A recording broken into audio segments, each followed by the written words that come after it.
Olá pessoal, tudo bem? Bom, gente, vamos dar continuidade ao conteúdo onde nós tínhamos parado, né? Como eu prometi para vocês. Então, esse conteúdo, pessoal, tá aqui, ó, na atividade 4, tá? Se vocês olharem, é atividade 4, página 641 da apostila 1, ok? Bom, então perceba aqui, ó. Então, ó, atividade 4, apostila 1 na página 641. E não vamos trabalhar hoje blocos econômicos. Então eu vou fazer esse resumo sobre esse assunto.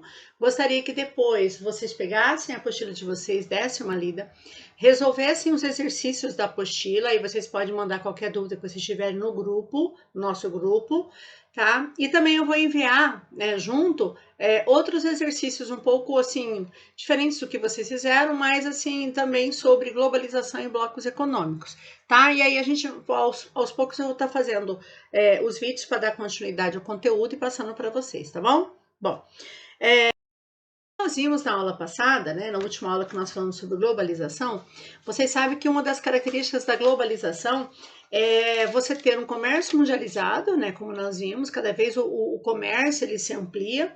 A gente tem uma mundialização da produção, né, onde nós falamos sobre isso, que você hoje, as empresas elas produzem em qualquer canto do mundo, né?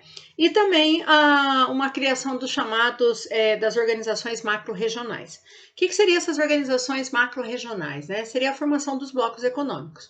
Então, primeiro, né, o que seria o bloco econômico? Na verdade, um bloco econômico é quando um grupo de países eles se unem para firmar um acordo e estabelecer regras desse comércio. O bloco, basicamente, ele tem 4 fases, tá? Que é a zona de livre comércio, uma união aduaneira, um mercado comum e uma união econômica e monetária, tá? A apostila de vocês, ela coloca como uma união política, depois eu falo sobre isso, ok? Por que formar blocos? Na verdade, os blocos são importantes para quê? Para você ganhar mercado, né? E para você conseguir vender os seus produtos com uma redução de tarifa e com isso você entrar nesse mercado global hoje, né? Porque hoje país que não participa de nenhum bloco, ele fica isolado, né, economicamente. Então, é uma tendência econômica os países se agruparem, né, dentro de blocos. Esses blocos, eles podem ser regionais, né, dentro de uma determinada região do continente, por exemplo, os sul-americanos, como ele pode ser, no caso, blocos que extrapolam a sua área regional e pegam vários continentes, como, por exemplo, se você pega o APEC, por exemplo, que é um bloco que pega áreas tanto da Ásia, do Pacífico, Ásia, da Oceania e da América, tá? Só que antes de eu falar dos dois principais blocos que nós vamos falar hoje, nós temos que saber o que são essas fases de integração, tá? Então, essa ordem que eu tô passando para vocês são as fases de integração. Então, você começa com a primeira fase, que é uma zona de livre comércio, ok? Gente, o que seria essa zona de livre comércio, tá? Eu tô aqui no marca-texto aqui, tá? Me perdoe a minha grande coordenação, mas vamos que vamos, né? Bom, essa zona de livre comércio, ou também chamada de área de livre comércio, é quando ou você reduz ou você acaba, né, 100% das chamadas tarifas alfandegárias ou aduaneiras. Que seriam tarifas alfandegárias e aduaneiras? São essas taxas, né, de importação e exportação que acabam encarecendo o produto. Então, se eu reduzo essas tarifas, automaticamente esse produto ele sai mais barato para o país, né, do consumidor do país daquele bloco, ok? Mas preste atenção, que um livre comércio é apenas reduzir as tarifas alfandegárias ou aduaneiras.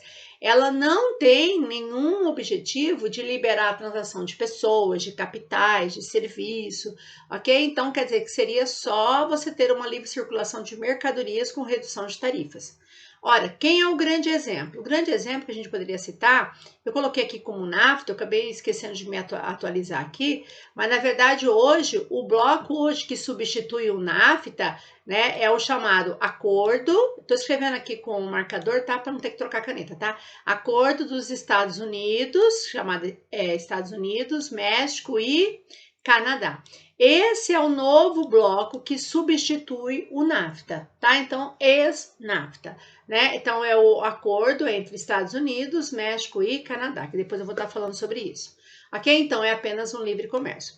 A segunda fase, que é o que a gente chama de união aduaneira, tá? Ou zona aduaneira, tanto faz, seria o seguinte: além de não cobrarem impostos no comércio, ou seja, além do livre comércio, tá? Uma zona de livre comércio, você tem uma tarifa externa comum.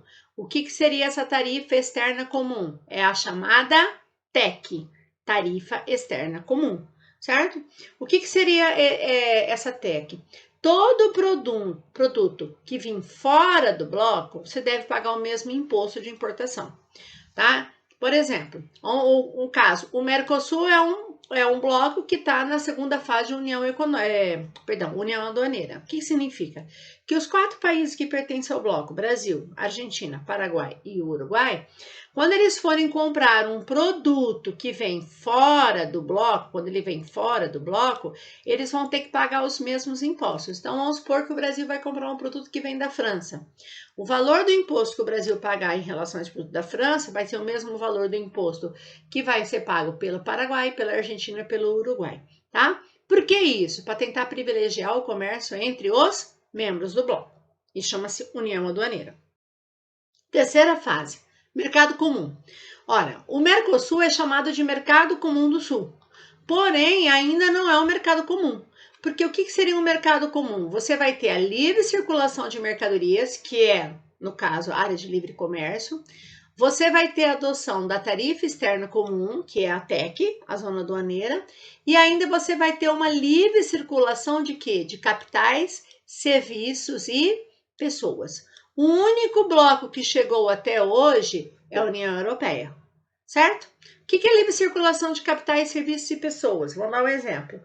Eu moro lá em Portugal, pertence à União Europeia. Aí eu tenho um capital e eu quero investir, por exemplo, numa instituição bancária na Espanha. Posso mandar o meu dinheiro para a Espanha? Posso, porque eu tenho livre circulação de capital, certo? Serviços. Eu moro lá na França. Eu tenho um seguro de carro. Mas eu vou, por exemplo, para a Alemanha. Esse seguro de carro, por exemplo, é válido na Alemanha? Porque você vai ter livre circulação de serviços. Ou você pode adotar um serviço de um outro país. E livre circulação de pessoas, que a gente já acha que está cansado de ouvir sobre isso, é quando uma pessoa ela transita, sai de um país para o outro dentro do bloco, e ele não é considerado um francês, um português, um espanhol apenas, mas ele é um cidadão europeu. Então ele tem livre circulação de pessoas, como a gente circula dentro do Brasil. Sair de um estado, vou para outro, não precisa ter passaporte, documento, tem essa livre circulação. Isso é um mercado comum. E a quarta fase, que também é a única que chegou nessa fase, é a União Europeia, tá? É a chamada União Econômica e Monetária.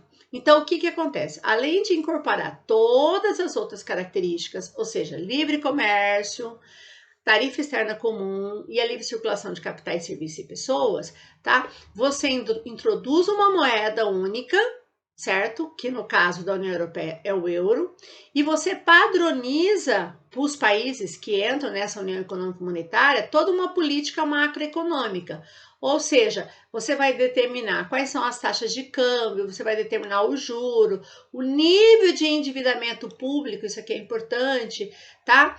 Tudo dentro do bloco. Então, quem entrar na União Econômica e Monetária, você é obrigado a seguir todas as regras, ok? Bom, mas todo país que pertence à União Europeia, ela tem que ter essa união monetária? Não, tem países que pertencem à União Europeia, mas não tem essa união monetária, ok? No caso, seria a quarta grande fase, né? Que o único bloco que chegou nesse nível até agora é a União Europeia. Aí, na tua apostila, na página 642, você tem lá a chamada união política, né? Que ele coloca, só pode acontecer envolvendo todas as etapas anteriores e acrescentando a união para decisão de assuntos extraeconômicos, como segurança, política de imigração, políticas sociais e relações internacionais, tá? Não deixa de ser também uma fase de integração política. Só que para isso realmente ser, né, da forma que deveria ser, seria necessário você ter uma Constituição única, né? Ou seja, onde você teria a mesma legislação, a mesma política social, né, das relações internacionais. E isso já foi tentado ser aprovado em alguns países, como por exemplo França, Holanda, e a população foi para as urnas e disse que não quer.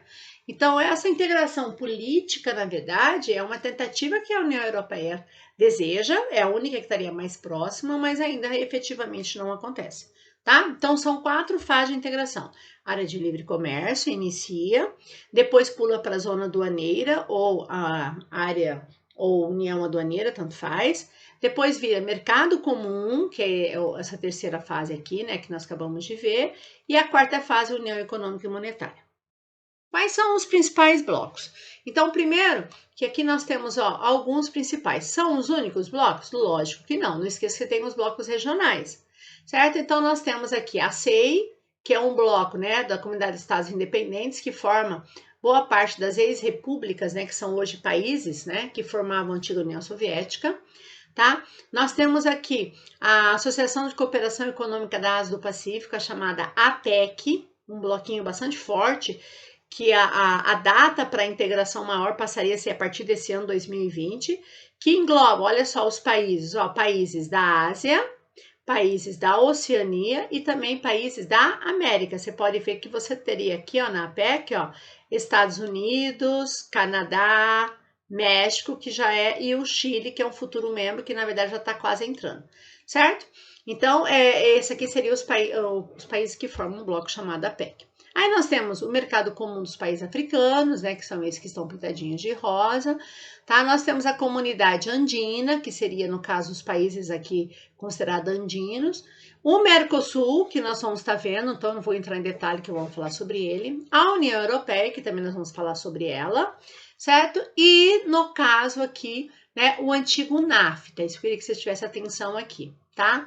Esse acordo Estados Unidos, México e Canadá.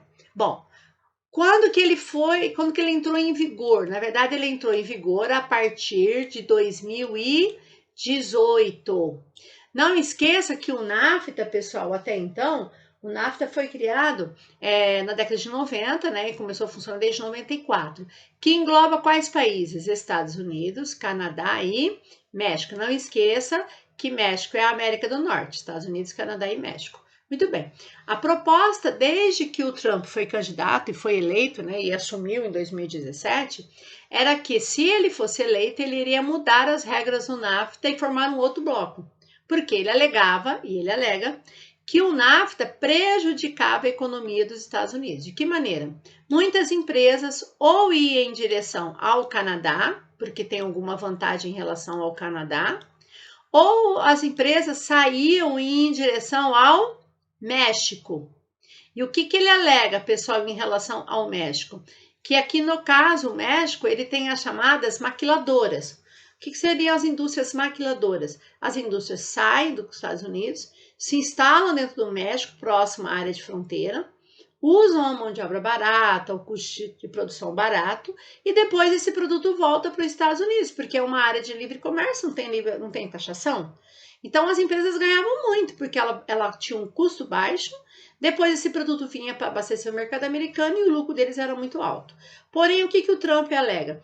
Tá? Que, basicamente, essa forma de atuação gera emprego aonde? Nos países vizinhos e não nos Estados Unidos. Então, ele estaria criando outro acordo que dificultaria as empresas se instalarem em países vizinhos. Elas têm que instalar dentro dos Estados Unidos, produzir dentro dos Estados Unidos e gerar emprego para o norte-americano especificamente. Ok? E aí, em 2018, entra em vigor o novo bloco que substitui o NAFTA, que é Estados Unidos, México e Canadá. Certo? Ainda é apenas uma área de livre comércio. Não esqueça disso. Então, cuidado com essa informação. Bom, aí nós temos a União Europeia, que é o que eu quero destacar mais com vocês. Perceba que aqui nós temos os países que formam a União Europeia. Perceba que esses países que estão em branco, tá? Islândia, Noruega, o Reino Unido aqui que já está fora, está em branco, porque saiu, vamos falar sobre ele.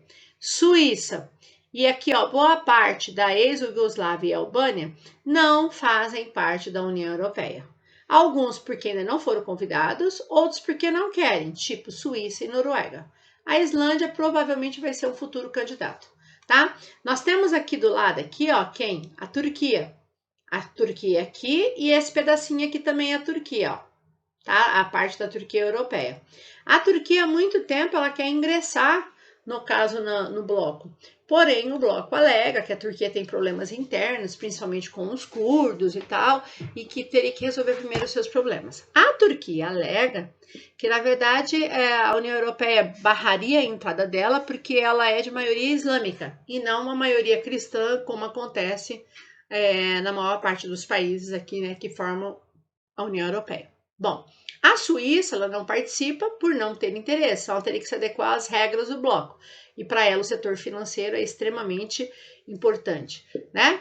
A Noruega já foi várias vezes convidada, mas a população vai às urnas e fala que não quer participar do bloco, tá? E no caso aqui, a ex-Yugoslávia, aqui alguns países ingressaram, como já a Eslovênia e a Croácia. Talvez em breve outros entrem. E aí, no caso, o Reino Unido, tá? Que era até janeiro desse ano membro da União Europeia e que saiu. Não esqueça que quando eu falo Reino Unido da Grã-Bretanha, eu vou trocar de cor a caneta aqui, ó. Quando eu falo Reino Unido da Grã-Bretanha, eu estou falando de quê, pessoal? Eu estou falando desse pedacinho aqui ao norte, que seria o quê? A Irlanda do Norte. Esse pedaço todinho aqui, ó, ao norte da ilha do Reino Unido, que é a Escócia. Essa parte aqui, essa ponta aqui assim, ó, que seria País de Gales e todo o restante seria Inglaterra. Então, o Reino Unido é País de Gales, Inglaterra, a Escócia, que é o norte, e Irlanda, forma o chamado Reino Unido da Grã-Bretanha. Quando houve o referendo em 2016, o referendo foi votado por toda a população do Reino Unido. Apesar de alguns lugares, como por exemplo o norte do Reino Unido, no caso a Escócia, boa parte da população não aceitar a saída, eles tiveram que se adequar porque eles fazem parte do Reino Unido da Grã-Bretanha. Isso não significa que mais para frente não possa fazer algum referendo, alguma votação e saia do Reino Unido. Por que não? Já foi feito um referendo aqui na Escócia, fazendo essa pergunta, e na época a maior parte disse que sim, que queria pertencer ao Reino Unido. Porém, logo depois veio a saída do Reino Unido da União Europeia, e isso não agradou muita gente. Então, é um outro detalhe importante para a gente lembrar, tá? Bom, vocês têm aí na página 643, vocês têm aí, no caso, um mapa, tá? Onde está lá, Integração Europeia após o Tratado de Roma, que tem todos os países e as datas que eles foram entrando. É lógico que você não tem que decorar todas as datas, mas você tem que ter uma noção de quem deu origem. Então, esse mapa aqui é bastante importante, esse ou o que vocês têm na apostila.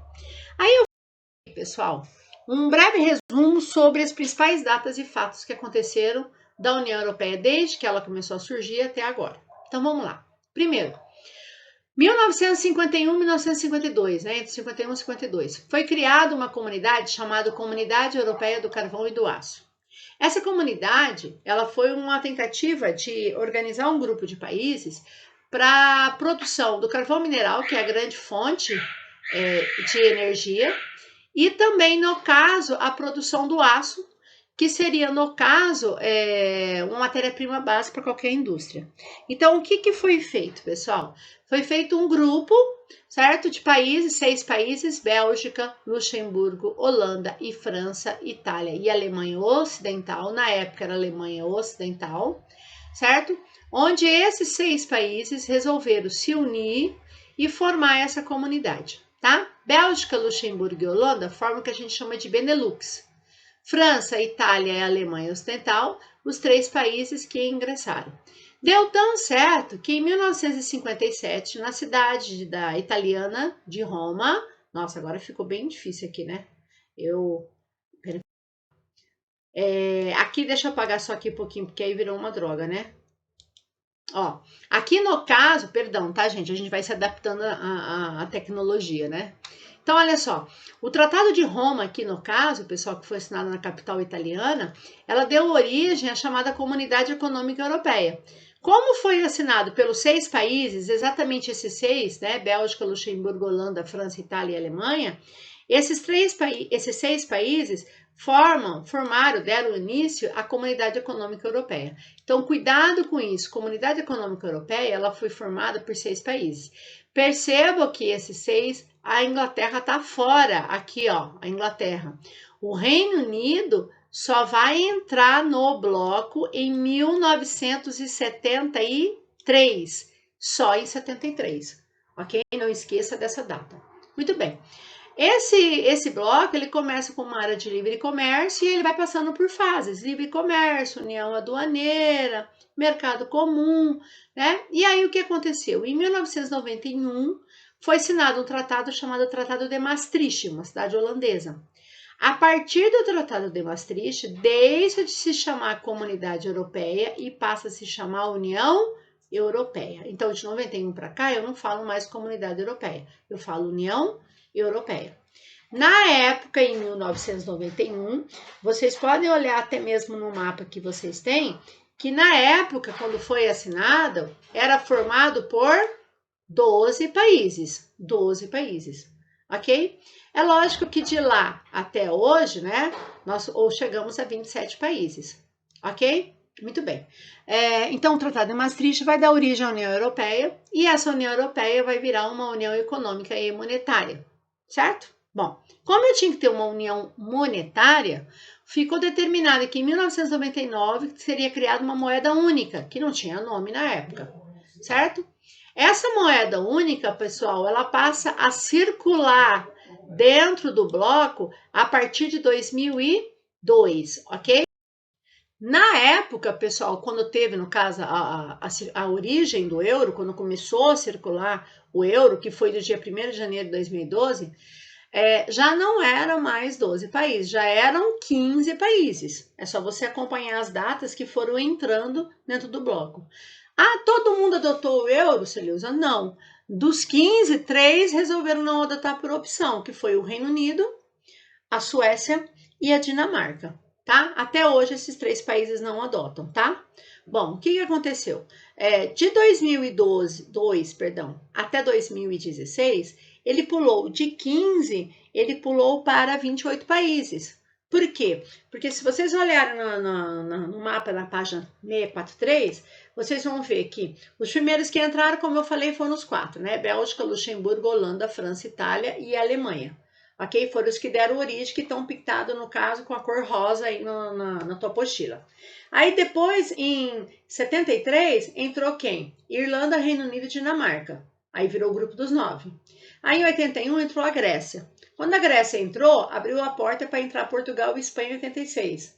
Aí em 95 entrou mais a Áustria, a Suécia e a Finlândia, certo? Aí quando chegou em 2004, entraram 10 países, tá? Países que estão pintadinhos tudo com a cor lilás. Inclusive, não esqueça da Ilha de Malta e a Ilha de Chipre, que também são membros da União Europeia. Ok? 2007 entrou Romênia e Bulgária e o último a entrar foi a Croácia em 2013. Ok? Então, o último país que entrou foi a Croácia. Então, neste momento aqui, até 2016, nós tínhamos 28 países. Aí, o que aconteceu? Em 2016, tá? O bloco resolveu, no caso, o Reino Unido, resolveu, em 2016, fazer um pedido que a população tinha de dar a sua opinião sobre a presença, a permanência, perdão, ou a saída do Reino Unido dentro do bloco. Aí um candidato a primeiro-ministro chamado James Cameron, o que ele fez? Ele prometeu que se ele vencesse as eleições como primeiro-ministro, ele daria o direito da população a opinar. É lógico, ele venceu as eleições, certo? E aí ele teve que colocar em prática aquilo que ele tinha prometido. Naquele momento, ele e todo mundo, acredito, a grande maioria, acreditava que a maior parte da população ia dizer não para a saída, né? Porque o Brexit seria o quê? Saída, né? Saída do Reino Unido, ok? E a maior parte acreditava que seria não. Inclusive foi até colocado como uma certa displicência das pessoas que falavam do não, porque no dia da votação, muita gente, como achou que ia dar não, ela falou, não preciso votar, porque vai ganhar o não mesmo e tal. E o que aconteceu com quem queria votar para o sim foi em peso votar. E aí uma pequena diferença, um pouco mais de 50%, deu para a saída. Bom, essa saída ela teria que ser de 2016 até 2019. Nesses 3 anos, teria todo um processo de transição de saída, mas não foi fácil, não aconteceu. Tanto é que nós tivemos nesses 3 anos 3 primeiros ministros. O James Cameron, que começou. Aí depois, como não foi bem o que ele esperava, né, a resposta do referendo, entrou a Theresa May, certo? Que acabou renunciando o ano passado, não sei se vocês se recordam, e o atual primeiro-ministro agora é o chamado Boris Johnson, certo? Que é totalmente favorável à saída. E aí ele agilizou as coisas e agora, no dia 31 de janeiro desse ano, o Reino Unido saiu da União Europeia. Ah, o que vai virar? Não sabemos ainda. Temos que aguardar as cenas dos próximos capítulos. Se o Reino Unido vai ganhar mais ou vai perder com a sua saída. Em março desse ano, aqui no caso, né, a partir desse ano aqui, até março, nós temos então 27 países membros com a saída do Reino Unido, sendo que desses 27 membros, 19 países estão na zona do euro, ou seja, apenas 19 adotam. Alguns não adotam porque ainda não querem, tipo Suécia e Dinamarca, e outros ainda não adotam porque estão em processo de adoção, ok? Então, um resuminho de União Europeia. Outro bloco extremamente importante para nós é o Mercosul. Esse mapa, pessoal, é bastante interessante, bastante atualizado, tá? Que eu procurei aqui para vocês. Então, coloca o seguinte: os que estão pintadinhos aqui em verde, nós temos os chamados membros plenos. Ou seja, Brasil, Paraguai, Uruguai e Argentina, que foram os países que, de certa forma, foram os que deram origem, né? De certa forma não, foram os que deram origem ao bloco em 1991. No caso, a Venezuela, que está pintada de vermelho, é um país suspenso. Ela está suspensa, mas ela não está excluída. E no caso, os que estão pintados em cinza são os países associados. Qual a diferença de um país membro para um associado? Um país membro pleno, ele participa, primeiro, do livre comércio, ele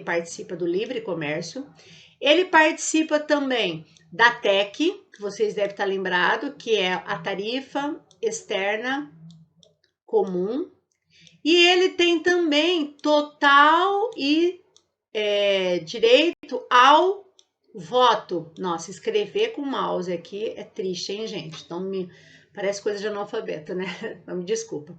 Ao voto, certo? Então, você tem direito ao livre comércio, à tarifa externa comum, ao voto. Todas as decisões saem daqui.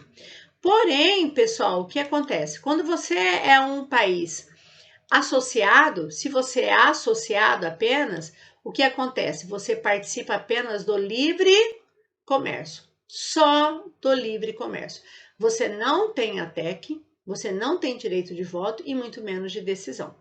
Ok? Então, por exemplo, quem suspendeu a Venezuela dentro do bloco foram os 4, Brasil, Paraguai, Uruguai e Argentina. E qualquer um desses 4 tem direito a veto, tá? Então, eu fiz um resumo para vocês, só para a gente lembrar sobre o Mercosul. Então, primeiro, o Mercosul foi criado em 1991, é o chamado Tratado de Assunção, ou seja, foi assinado na capital paraguaia. Quem deu origem? Brasil, a Argentina, o Uruguai e o Paraguai. Ah, professora, quem era o professor do governo brasileiro, certo? Quando foi assinado o Mercosul? O presidente que marca, né, no caso, o início do neoliberalismo no Brasil, vai ser o Fernando Collor de Mello. Então, vai ser o Fernando Collor de Mello que vai assinar em 91 o Tratado de Assunção pelo Brasil. Ok? Bom, de 91, como tá aqui, ó, de 91 até 1995, era apenas um livre comércio, tá vendo? Era apenas uma zona de livre comércio. A partir de 1995, passou também a ser uma união aduaneira. Então, a tarifa externa comum nos países do Mercosul passa a ser usada a partir de 91, 95 para cá. Ok? Muito bem. Aí eu queria a atenção de vocês, bastante atenção, que eu vou dar uma geral para explicar aqui, tá? Para vocês entenderem até mesmo esses 3 últimos itens aqui, tá? Então, primeiro, vocês sabem que quando nós temos que pensar no período de 2012, tá? Então, você tem que pensar com a cabeça de quem governava em 2012. A Venezuela, ela era um país associado.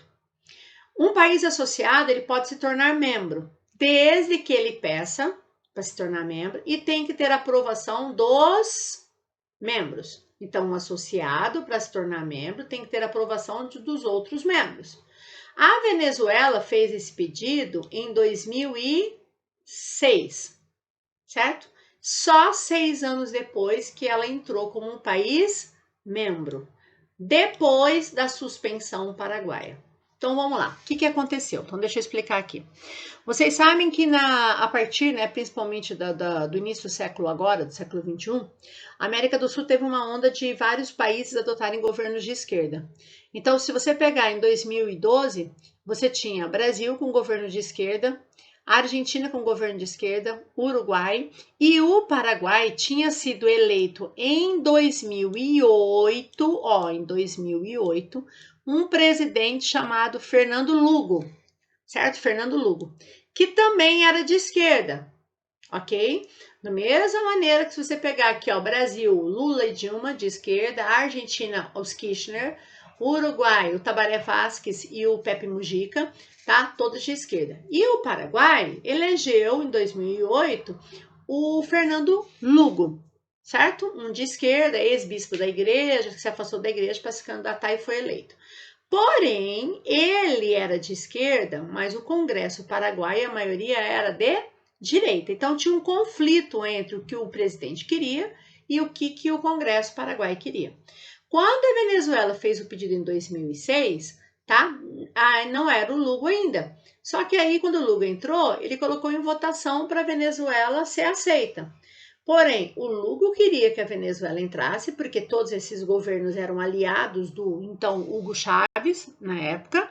Porém, o Congresso paraguaio barrava a entrada da Venezuela, alegando que a Venezuela, tá, não seria uma boa entrada e que não tinha um governo considerado democrático, ok? Bom, o que aconteceu em 2012? Então, ficou barrado, tá?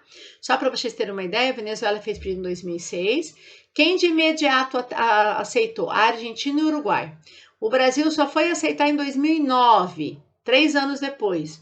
E o Paraguai, nós vamos ver que só 2013, um ano depois que ela entrou oficialmente.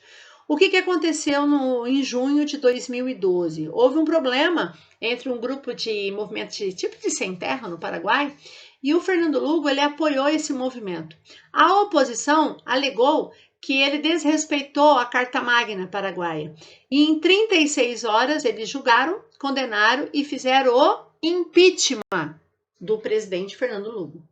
Como o Lugo sofreu impeachment, os seus aliados, governo argentino, uruguaio e brasileiro, alegando as regras do protocolo de Ushuaia, que é um compromisso de democracia dentro do bloco, alegou que 36 horas de impeachment foi rápido demais e que não foi algo democrático, sendo que o governo paraguaio fala que isso é válido no seu país. Consequência disso, o bloco suspendeu o Paraguai.